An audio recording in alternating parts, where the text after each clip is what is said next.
Hello everyone, এই দিনটা ছিল মায়ের কাছে পুজো দিতে যাওয়ার দিন। সবাই তো রেডি হয়ে বেরিয়ে পড়েছিলাম। মা, ঠাম্মা, এদিকে আমার একটা বোন, আমার পিসি আর আমি সবাই মিলে গাড়িতে উঠে পড়েছিলাম। আমাদের এখান থেকে কুমোরপুকুর মায়ের মন্দির বেশিক্ষণ লাগে না, মাত্র 40 মিনিট মতো লাগে। ওই জন্য আমরা টোটোতে উঠে চলে গিয়েছিলাম। আর ওই দিন না প্রচণ্ড গরম পড়েছিল। আর গিয়ে দেখি এখানে মায়ের অনেক ভক্তরা এসেছেন। আমরা যাওয়ার পরে দিন কিন্তু আমার দিদাও চলে আসে। তারপর আমরা সবাই মিলে মন্দিরের উদ্দেশ্যে পুজো দেওয়ার জন্য যাই।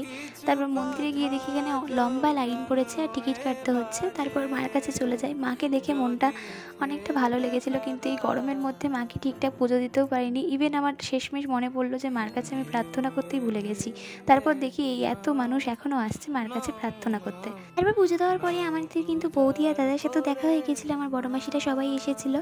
তারপরে আমরা খাওয়া দাওয়া করে একটুখানি মেলা ঘুরতে চলে গিয়েছিলাম সবাই মিলে। ঠাম্মা দিদাকে বসিয়ে রেখে তারপর আমরা মেলা ঘুরছিলাম। আর মেলা করতে করতে দেখি পুচকেটা দোকানের মাঝখানে বসে মোবাইল দেখছে, দেখে তো ভালো লাগলো। তারপর দেখো কি সুন্দর সুন্দর মূর্তি দেখছিলাম। তারপর সবাই মিলে চা খেয়ে নিয়েছিল, এখানে মাসি, মা আর দাদারাও খাচ্ছিল চা।